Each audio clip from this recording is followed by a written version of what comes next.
Assalamualaikum warahmatullahi wabarakatuh.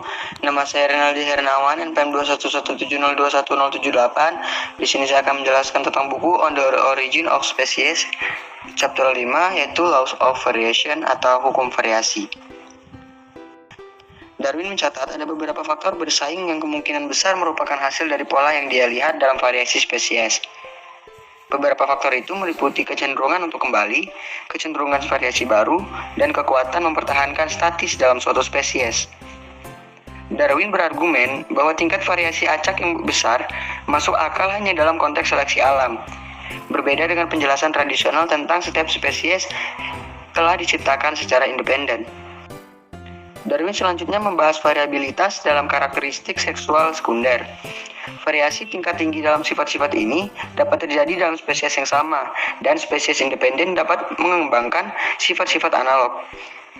Dia menunjuk ke merpati domestik, mencatat beberapa ras mengembangkan sifat serupa yang tampaknya mandiri.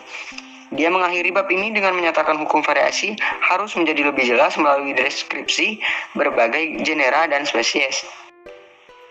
Pada tahun 1865, Gregor Mendel menerbitkan eksperimen terkenalnya yang melibatkan tanaman kacang polong persilangan yang menegaskan mekanisme seleksi alam sebagai pewarisan genetik. Namun, baru setelah tahun 1900, para sarjana menemukan kembali karya Mendel dan menggabungkannya dengan teori seleksi alam Darwin. Variasi yang dijelaskan Darwin dalam bab ini semuanya dikendalikan oleh gen melalui kombinasi proses hukum segregasi, hukum bermacam-macam independen, dan hukum dominasi. Bersama-sama hukum keturunan ini menjelaskan sebagian besar variasi yang dijelaskan Darwin dalam bab ini.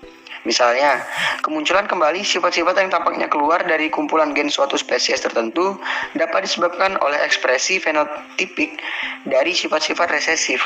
Dalam bab ini, Darwin juga membahas hukum kompensasi.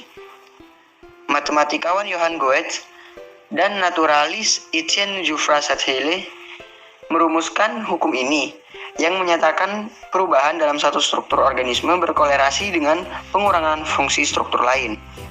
Sekian yang dapat saya jelaskan dari buku On the Origin of Species chapter 5 Laws of Variation tersebut. Saya akhiri. Wassalamualaikum warahmatullahi wabarakatuh.